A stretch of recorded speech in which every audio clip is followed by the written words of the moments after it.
Hello friends, எல்லாரும் எப்படி இருக்கீங்க? ஃப்ரான்ஸில் வின்டர் சீசன் முடிஞ்சு இப்போது ஸ்ப்ரிங் சீசன் வந்து ஸ்டார்ட் ஆகிடுச்சுங்க. இங்கே கிட்ஸுக்கெலாம் நிறைய ஃபன் ஆக்டிவிட்டீஸ் வந்து வைப்பாங்க பார்க்கில். ஸோ வீக்கெண்ட் வந்து நம்ம கூட்டிகிட்டு போகலாம். கலரிங் பண்ணுறது, கிராஃப்ட் ஒர்க் பண்ணுறது, இந்த மாதிரி நிறையான ஃபன் ஆக்டிவிட்டீஸ்லாம் வந்து கண்டக்ட் பண்ணுவாங்க. ஸோ நான் என்னோடய சன்னை கூட்டிகிட்டு போயிட்டு கொஞ்சம் நேரம் வந்து அங்கே டைம் ஸ்பெண்ட் பண்ணிவிட்டு பக்கத்தில் ஒரு ஸ்ட்ரீட்டில் வந்து பார்த்திங்கன்னா நைஃப் மார்க்கெட் வந்து போட்டிருந்தாங்க. அதாவது கத்தி வந்து எவ்வளோ வெரைட்டி ஆஃப் கத்தி இருக்குது அப்படிங்கிறது நான் உங்களுக்கு காமிக்கிறேன் பாருங்களேன். ஸ்டார்டிங் ப்ரைஸே வந்து பார்த்திங்கன்னா நம்ம ஊர் காசுக்கு 6000 ரூபாயில் இருந்து தாங்க ஸ்டார்ட்டே ஆகுது. 6000 ரூபாயிலிருந்து 6 லட்சம் ரூபாய் வரைக்கும் இருக்குது. இந்த கத்தி வந்து பார்த்திங்கன்னா கிட்டத்தட்ட 6 லட்சம் ரூபாய் வருது, 6000 யூரோ. ஸோ இந்த கத்தி வந்து பார்த்திங்கன்னா 1,10,000 யூரோ அந்த மாதிரி தான் இருக்குது.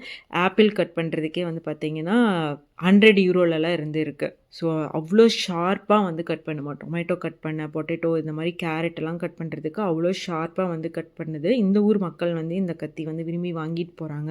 ஸோ எனக்கு பார்க்கும்போது ஃபஸ்ட் டைம் பார்க்கும்போது ரொம்ப ஷாக்கிங்காக இருந்தது. ஒரு ஆப்பிள் கட் பண்ணுறதுக்கு 100 யூரோ வந்து ஸ்பெண்ட் பண்ணி வந்து பார்த்திங்கன்னா இங்கே வந்து கத்தி வாங்கிட்டு போகிறாங்க. இதெல்லாம் வந்து பார்த்திங்கன்னா கிட்டத்தட்ட 40,000 ருபீஸ்க்கும் வரும் இந்த மாதிரியான நைஃப்லாம். இது ஏன் இவ்வளோ ரேட் வருது அப்படிங்கிறது எனக்கும் தெரியல. உங்களுக்கு தெரிஞ்சுது அப்படின்னா கமெண்ட் பாக்ஸில் கமெண்ட் பண்ணுங்கள். Bye by.